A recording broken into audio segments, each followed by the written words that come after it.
¿Qué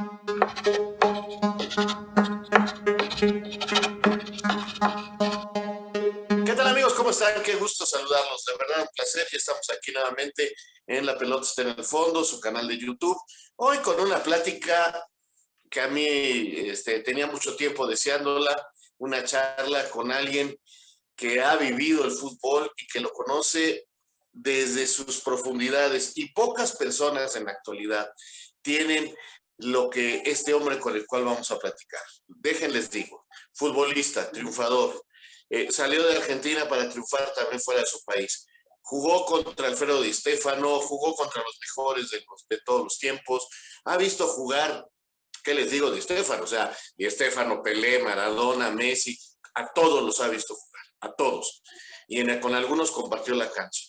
Ligado a México porque jugó en el Monterrey, ligado a México porque puso las bases del Necaxa, porque dirigió a Pumas, porque hizo una historia en el fútbol mexicano. Campeón del mundo al lado de César Luis Menotti, campeón de clubes, campeón en Argentina. O sea, ¿qué más podemos pedirle a don Roberto Saporiti, aparte de ser una gran persona y un gran amigo? Profe Saporiti, ¿cómo está? Caramba, poca gente como usted, ¿eh?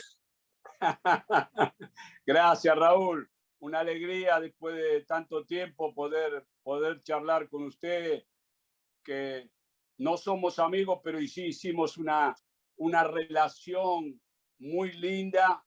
Usted del lado del periodismo y yo del lado del técnico, ¿no? Pero lo que siempre destaqué de usted y de algunos colegas suyos, el respeto, ¿no? O sea, no mirar la cédula de identidad, sino mirar, observar cómo uno trataba de hacer crecer a los jugadores y al equipo, que es el desafío más importante de un técnico, ¿no? Profe, con su bagaje, con toda su historia, hoy todavía le dan ganas de ver fútbol, sigue apasionado por el fútbol. Sí, sí, claro. Consumo mucho fútbol. Todo el tiempo que puedo, miro todas las ligas del mundo, como le dije antes, Raúl, para seguir aprendiendo. Hoy con la tecnología, imagínese lo que ha crecido en estos últimos 20 años, estos últimos 10 años, la famosa Big Data, que todos tenemos información de lo que ocurre alrededor de la pelota de fútbol, ¿no? Que lo principal que no tiene que faltar en un partido es la pelota, porque si no, no se juega. Sí, la pelota es la básica, esa es la amiga, esa es la parte fundamental del fútbol. Y ¿cambió el fútbol, profe? Esa es la gran pregunta. ¿Cambió el fútbol o qué es lo que ha cambiado? No, bueno, evidentemente el fútbol es una parte más de la sociedad en todas partes del mundo. Y evidentemente no voy a decir ninguna novedad que usted ni lo que ve en el programa no lo sepan. El mundo cambió en los últimos 10, 15 años 25 veces y entonces uno tiene que adaptarse.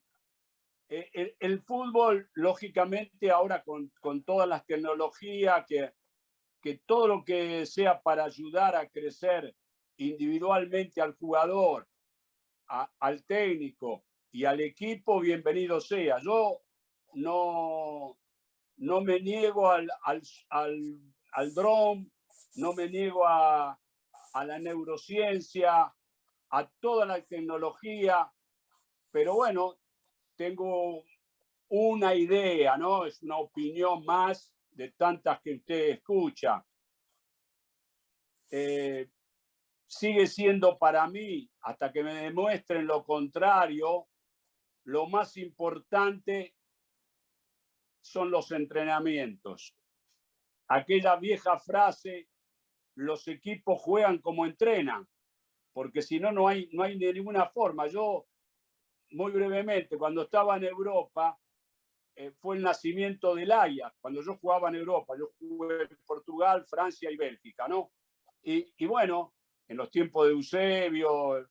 Y bueno, cuando yo vi jugar al Ajax o a la selección holandesa en aquellos años, estamos hablando hace 50 años, dije, practican otro deporte. Yo jugador de fútbol, ¿no? Pero con la inquietud de querer aprender.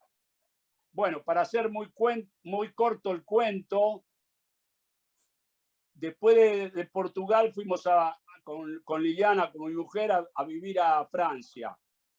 Y ahí aprendí el idioma junto con Liliana, y 3 veces por semana, escribir, hablar, los verbos. Bueno, y después fui a vivir a Bélgica y seguía viendo el Ajax del flaco Cruyff, Rep, Racing, Belnecken, Kroll, Zubri. Bueno, imagínense. Y yo empecé el curso de entrenador, porque yo mi curso de entrenador lo hice en la Escuela Royal de Entrenadores en Bruselas. Ahí me recibí de técnico y preparación física en el idioma francés. Y la inquietud mía era ver un entrenamiento o varios entrenamientos del Ajax. Y entonces vivíamos en Bélgica, yo que frontera con Holanda, con Alemania, en fin, Bélgica es un país central, chiquito, pero con mucho organización. Y vivíamos a 100 kilómetros de Ámsterdam.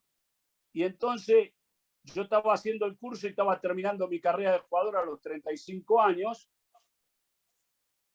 Y mi mujer se iba a los museos, y después que quedábamos, que nos encontrábamos a las 2 de la tarde ahí en Ámsterdam, en un restaurante, yo me iba a ver los entrenamientos del Ajax. Y ahí vi cuál era el secreto. Ellos entrenaban como jugaban, abriendo el ancho del campo. En aquellos años, Raúl, a una frase que usted dijo antes, los jóvenes, obviamente uno no tiene nada con los jóvenes, aparte a través de los jóvenes uno sigue creciendo. Creen que el fútbol nació hoy. Y hace 50 años, Renus Michel se había ido a la selección. Le redondeo esta idea para traer al fútbol actual.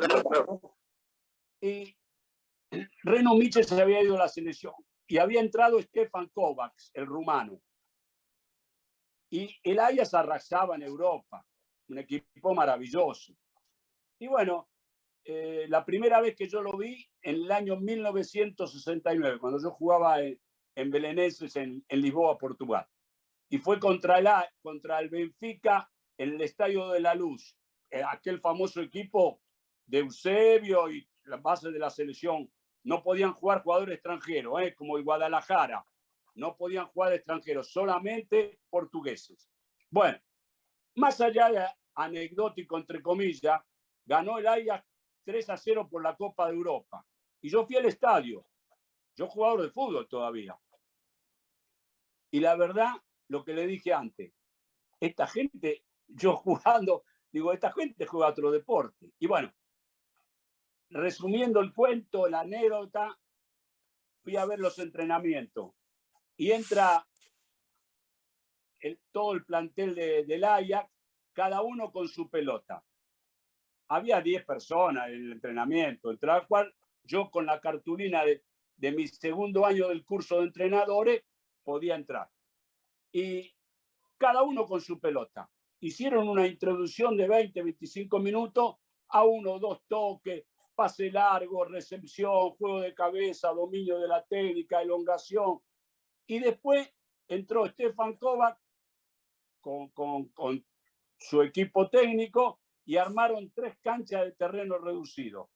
Y ahí jugaron, y acá le termino, ahí jugaron a 1 o 2 toques, 30 por 40, abrían el ancho del campo, se presionaban continuamente y conseguían los espacios en los terrenos reducidos, y entonces ellos eso lo llevaban el día del partido al campo de juego.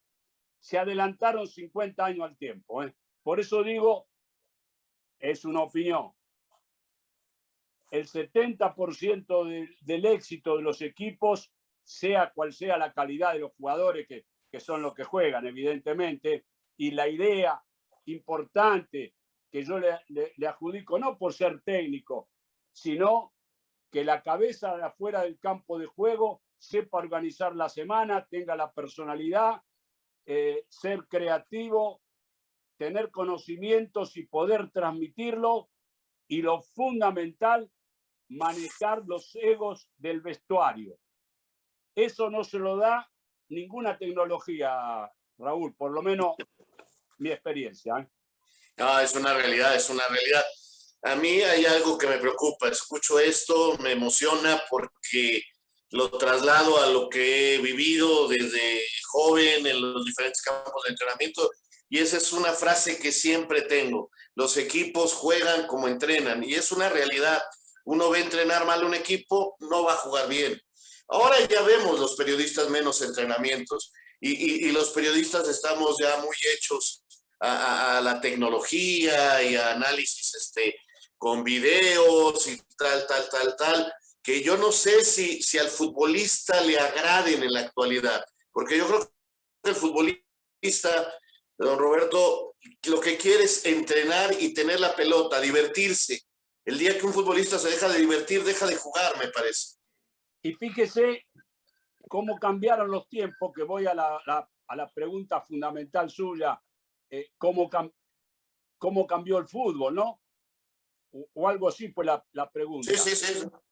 Y usted fíjese que para mí la técnica supera la táctica. Y le voy a dar algunos ejemplos según mi opinión. Sí. Hace muchos años, hace 60 años, de Europa venían a buscar a la Argentina o a Brasil, por decir que dos potencias de Sudamérica, con Uruguay, con respeto por otras naciones, venían a buscar la técnica porque ellos tenían la preparación física, la parte nutricionista, el descanso, le enseñaban a ser más profesionales. Hoy cambió. ¿Sabe por qué, Raúl? Por lo que yo veo, usted lo verá también, todo el mundo, no se puede negar. Hay alguien que dijo, creo que fue, no sé, creo que fue Aristóteles que dijo hace mucho, imagínese, dijo, la única verdad es la realidad. Y la realidad es que los jóvenes jugadores europeos, ni hablar de los africanos que juegan en todas las ligas del mundo, han crecido, y cuando uno ve el sub-17, sub-19 europeo, la técnica extraordinaria que tiene.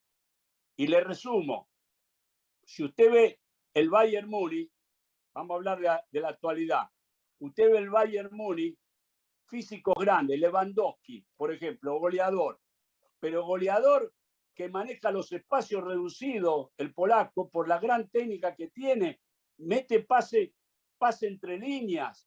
Si usted ve el Barcelona de Guardiola, que fue uno de los equipos mejores que uno vio en la vida, está bien, estaba la cabeza importante de Guardiola, pero después, adentro del campo de juego, la técnica de Piqué, de Busquets, de Xavi, de Iniesta, de Dani Alves y de Messi, le puedo seguir nombrando. Cuando se fueron estos jugadores, se fueron poniendo grandes, el recambio pasa. Y pasa también en México. Cuando uno habla de Carlos Reynoso, vamos a un ejemplo. Carlito Reynoso, que yo lo vi debutar en el Audax Italiano cuando yo jugaba en Chile, yo soy mucho mayor que Carlos, bastante, algunos años le llevo, y la técnica extraordinaria, pero Carlos tenía una movilidad. Venía al área de él y llegaba al área contraria. Un jugador, un volante derecho que hacía 20, 25 goles. Bueno, ¿qué le voy a decir a usted en México? Y le puedo seguir nombrando. Entonces hay una evolución en la técnica.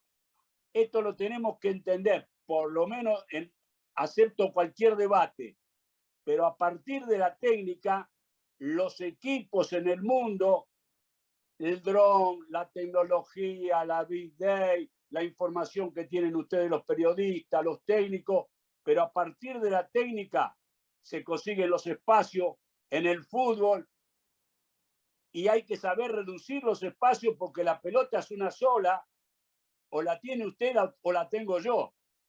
Y hay que ver cómo la utiliza usted. Claro. Profe, escuchándolo, aparte, es una verdad, y yo platicaba con algunos exfutbolistas recientemente y les decía, ¿qué está pasando? A ver, como usted dice, antes venían de este lado del mundo al continente americano a buscar a los grandes cracks, a los grandes jugadores técnicamente. Hoy, tristemente, observo en Europa que las futuras promesas ya no son sudamericanos, ya no son de este lado del continente. Ahora ya aparece Haaland con una técnica impresionante para definir, para moverse dentro del área. Aparece los franceses, aparecen, pero ya no hay ese jugador sudamericano. Antes siempre surgió un brasileño, surgía un argentino, pero hoy nos están superando hasta en eso. ¿Dónde quedó nuestra técnica? ¿Por qué se perdió la técnica? ¿Por la manera de entrenar? Sí, no tengo ninguna duda. Lo que le decía antes, ellos han crecido enormemente. Fíjese, yo le voy a hablar de la Argentina, pero después le voy a tocar México, ¿no? Con todo respeto. En la Argentina, en los últimos 7, 8 años, de la Argentina directamente a un equipo grande de Europa, el único caso que se dio fue Lautaro Martínez al Inter. Ahora, después que están allá, aparecen los Di María, que fue al Benfica, un gran club de Europa, y después pasó por el Manchester United, por el PSG en este momento. Pero hoy tiene que competir mucho, como le decía antes, según mi opinión, con los grandes jugadores jóvenes europeos. Usted vio en el Manchester City a Foden, tiene 19 años. ¿Usted vio la técnica que tiene? Haaland, el noruego. ¿Vio el físico que tiene, la técnica que tiene? Porque no solamente hace goles. Porque Hugo Sánchez era muy inteligente, muy vivo, anticipaba la jugada, pero tenía una cosa extraordinaria. Tenía una gran técnica para entrarle al balón con los perfiles.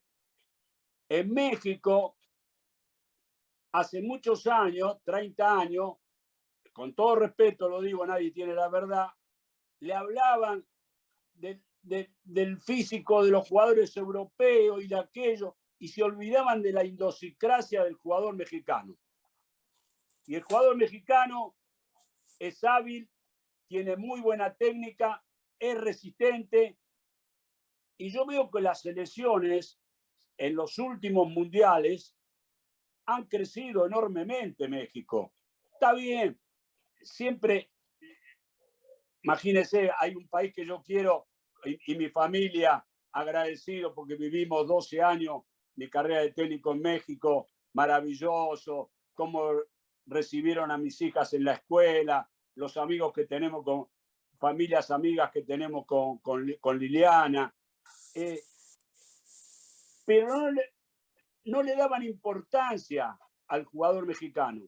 Hoy, en los mundiales, más allá del famoso quinto partido, México ya va con aspiraciones de pasar a la segunda rueda, a la segunda vuelta, y también tiene aspiraciones los técnicos, y en este caso el Tata Martino, que lo conozco bien porque lo tuve de jugador en el Mundial 1981, fuimos a jugar con el Tata Martino, era el 5 del equipo cuando nos tocó perder en el primer trofeo Joao Avelange en el Azteca, que nos ganó México, que fue el único trofeo que fue Joao Avelange.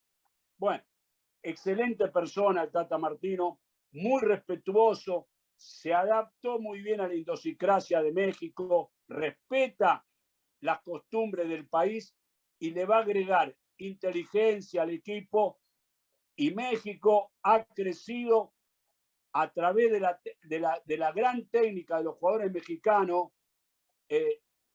más allá de todas las condiciones que yo le dije, y por eso hoy en los mundiales le juega de tú por tú a cualquier equipo, más allá de ganar o perder, ¿no?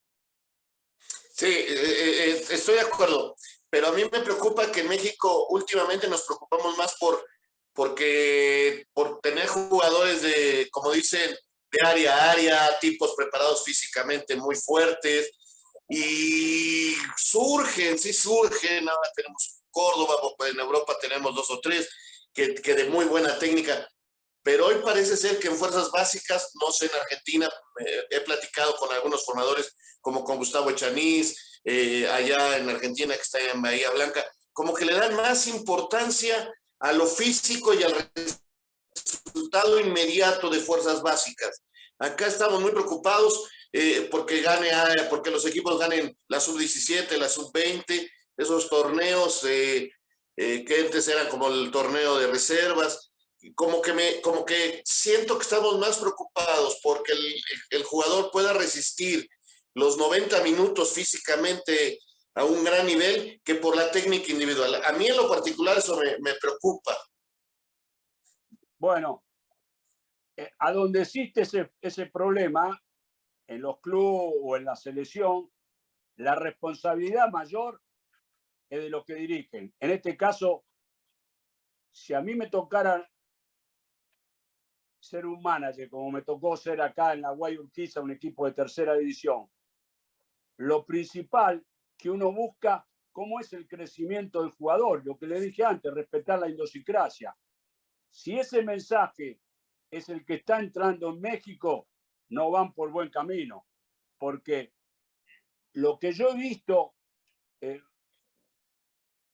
fundamentalmente en aquel equipo de la Volpe, de la selección mexicana, el de Manolo Lapuente, por decir alguno, no le puedo decir todo, el del doctor Mejía Barón.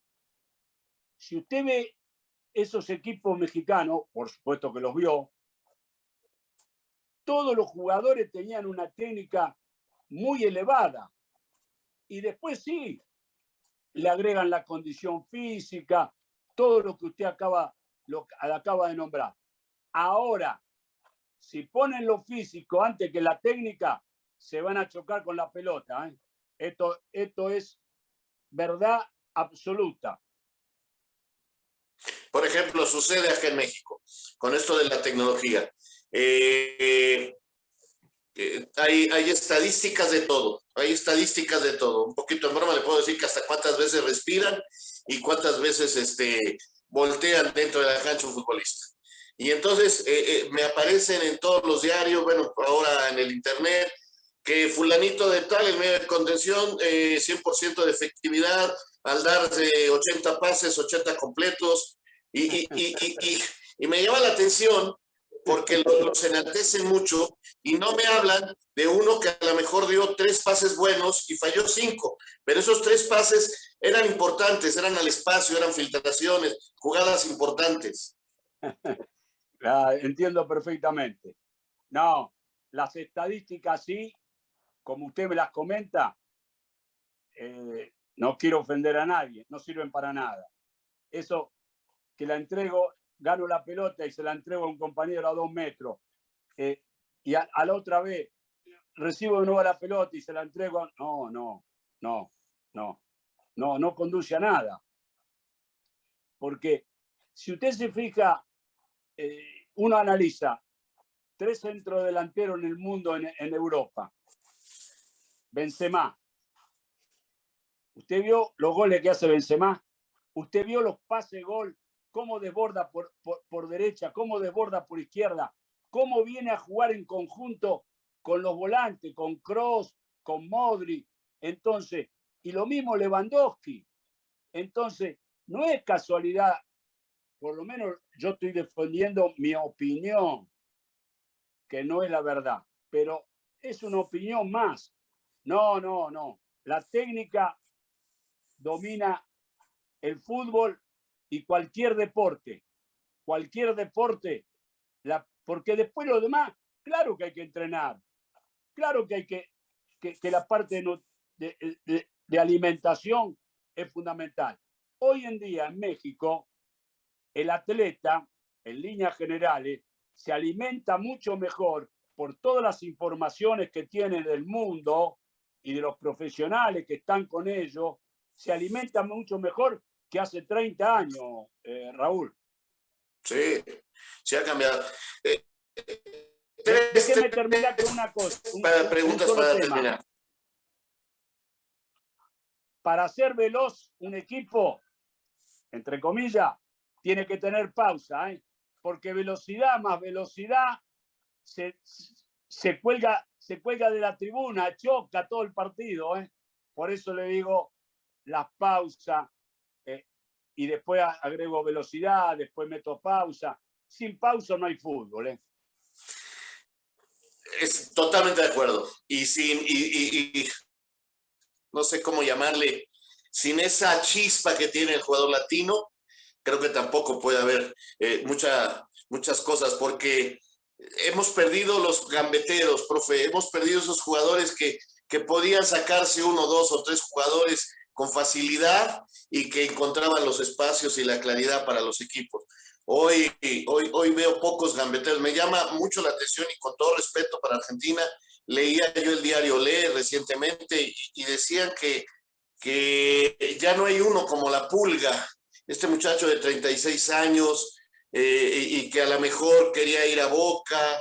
Y yo decía, ¿cómo? De veras, en Argentina no encuentran un tipo, siendo que en Argentina siempre hubo qué cantidad de jugadores que amagaban, o sea, ya veo tan pocos jugadores que amagan. Y no, esa es una gran verdad. Yo le agregaría alguna cosa más. La única forma de conseguir espacios en el fútbol, no hay de otra, ¿eh? Esto es no lo que dice Raúl Sarmiento ni lo que dice Roberto Saporiti. Esto la única verdad, la realidad, lo que se ve dentro del campo de juego. La única forma de conseguir espacio es por el trabajo de la semana, por el movimiento de los jugadores, la idea del técnico y lo fundamental, tener un jugador que se gambetea a 2 o 3 jugadores, quiere decir que si se gambeteó a 3, le consiguió espacio para un compañero. Y esos jugadores están faltando en el mundo. Me refiero al de gambeta que mete la puñalada, entre comillas, que hiere la defensa. Entonces, eso se ve menos. Por eso es importante que nosotros, los técnicos, no le quitemos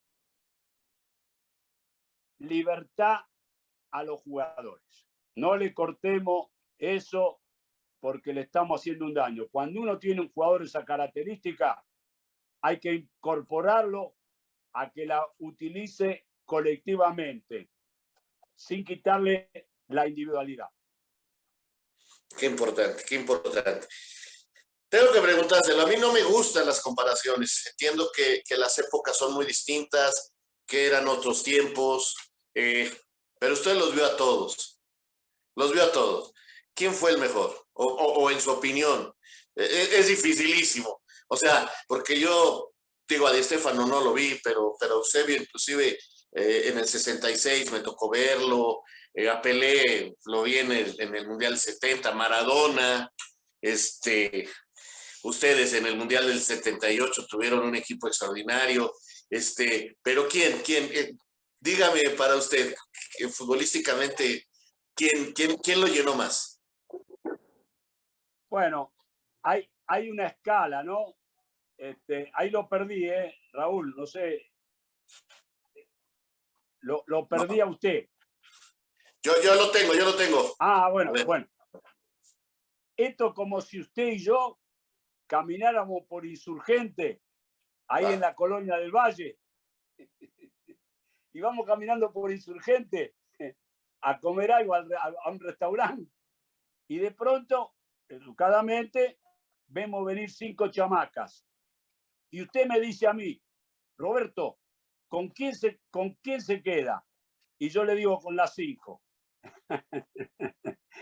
Mire, cuando yo me expreso de Alfredo Di Stéfano, porque de muy joven, con el Deportivo Español de Buenos Aires, fuimos a jugar en 1961 en una gira por España, con la colectividad española, ¿no? Ahí lo perdí de nuevo, ¿eh?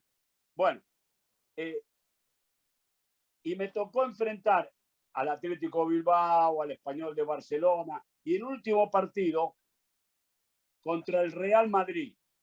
El Real Madrid de Copa del Sol, Rial, Di Stéfano, Puskas, Gento. Di Stéfano fue un jugador maravilloso.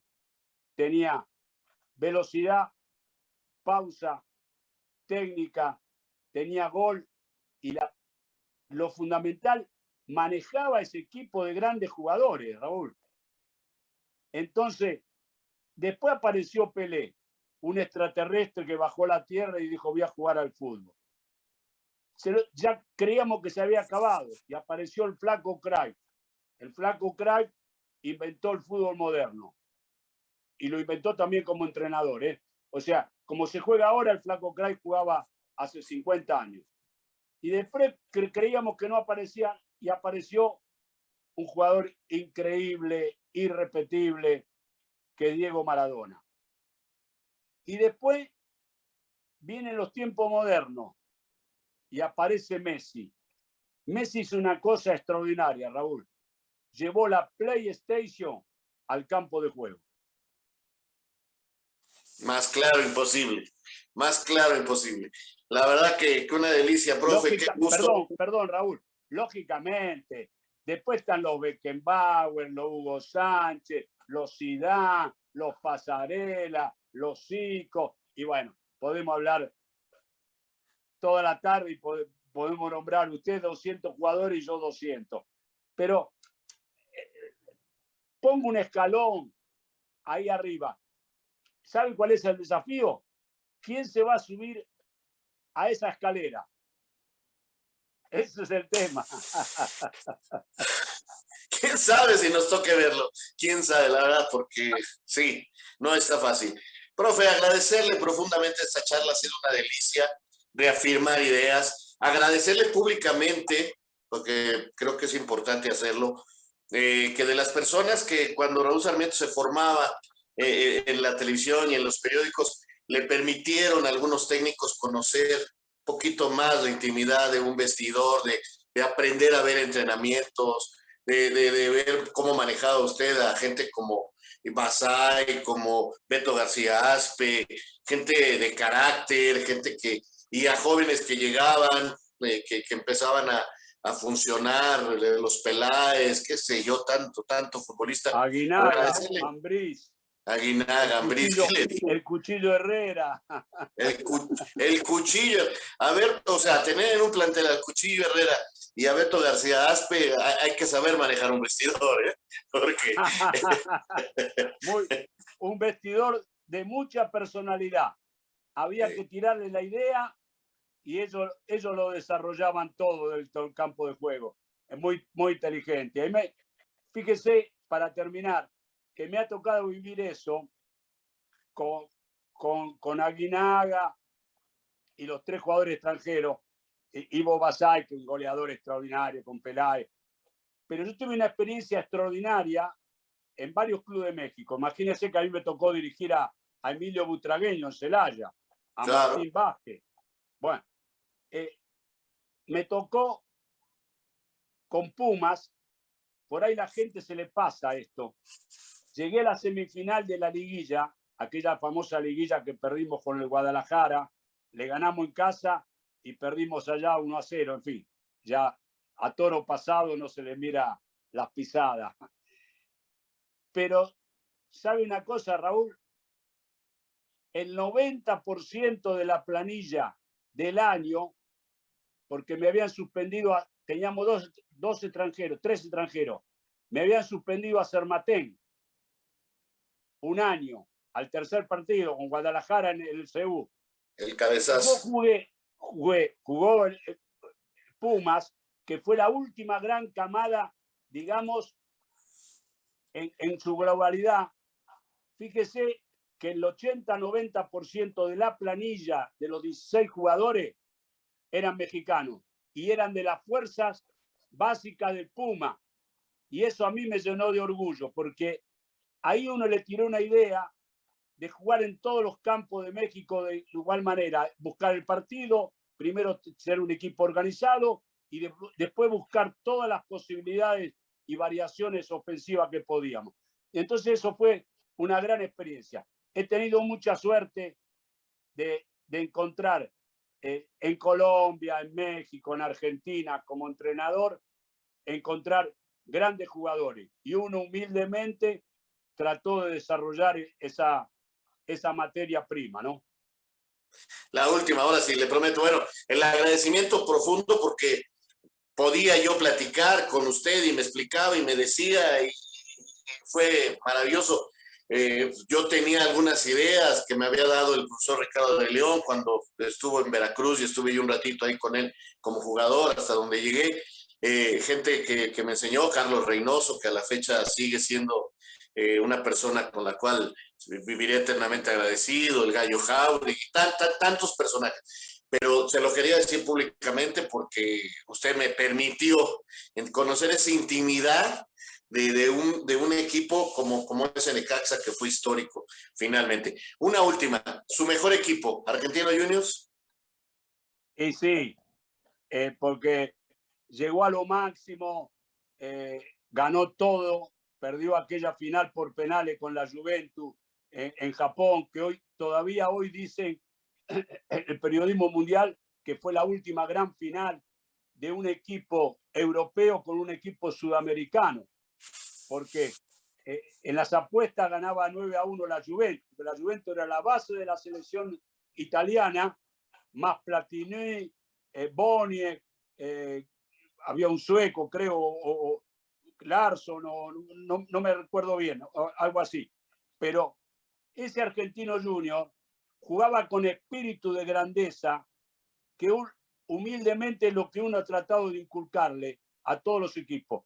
Jugaba con gran espíritu de grandeza y sin temor, pero organizado, organizado fuera del campo de juego, y esa organización la llevábamos al campo de juego. Así que el Gallo Jauregui, imagínense, yo no me tocó andar bien en México como futbolista, pero yo jugué con el Gallo Jauregui en el Monterrey de 1968, que después me fui a Europa, con Claudio Lostanao. Imagínense con los jugadores que jugué. Sí, lo sé, por eso me quería tener esta plática, porque si alguien puede hablarnos del fútbol mundial, de la historia y de México, es usted. Don Roberto, gracias, un abrazo enorme para todos ustedes allá en Argentina y gracias, seguramente nos encontraremos para charlar y a lo mejor todavía vemos al siguiente que se sube esa escalera. Bueno, para terminar nada más, muy breve, la familia Saporiti le dice a México, gracias México, porque lo llevamos en una parte importante del corazón, cómo nos trató el pueblo mexicano, que para mí es lo más noble que hay. Así que gracias, Raúl, cuídese mucho, mucha suerte y hasta la próxima. Gracias, profe. Y a ustedes, gracias por acompañarnos en esta gran charla con Roberto Saporiti. La pelota está en el fondo.